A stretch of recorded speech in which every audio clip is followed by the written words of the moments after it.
మీ తెలుగు నేస్తం Telugu stop app వెంటనే play store, app store లో డౌన్లోడ్ చేసుకోండి. ప్రతిక్షణం అన్ని తెలుగు వార్త విశేషాలతో పాటు మీ లోకల్ ప్రాంత వార్తలు కూడా సులభముగా తెలుసుకోండి. హెచ్ఎండిఏ మాజీ డైరెక్టర్, రెరా ఇన్ఛార్జ్ కార్యదర్శి శివ బాలకృష్ణ కస్టడీ పిటిషన్ పై ఇవాళ ఏసీబీ కోర్టులో విచారణ జరగనుంది. ఆదాయానికి మించి అక్రమాస్తుల కేసులో భాగంగా అధికారులు ఆయనను కోర్టు ఎదుట హాజరుపర్చనున్నారు.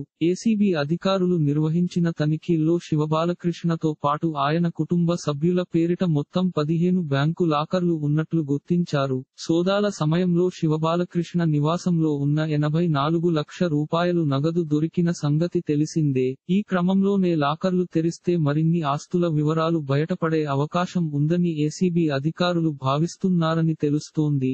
ఈ నేపథ్యంలో ఆయనను వారం రోజుల పాటు కస్టడీకి ఇవ్వాలని కోరుతూ అధికారులు కోర్టులో దాఖలు చేసిన పిటిషన్ పై విచారణ జరగనుంది. కాగా శివబాలకృష్ణ తన ఆదాయానికి మించి 10 నుంచి 12 రెట్లు ఆదాయాలను సంపాదించారని ఏసీబీ గుర్తించింది. అలాగే శివబాలకృష్ణ ఆధ్వర్యంలో హెచ్ఎండిఏ, రెరాలో భారీగా అక్రమాలు జరిగాయని సమాచారం. ఇలాంటి మరిన్ని తెలుగు వార్త విశేషాలు కోసం ఛానల్ కి సబ్స్క్రైబ్ చేసి గంట నొక్కడం మర్చిపోకండి.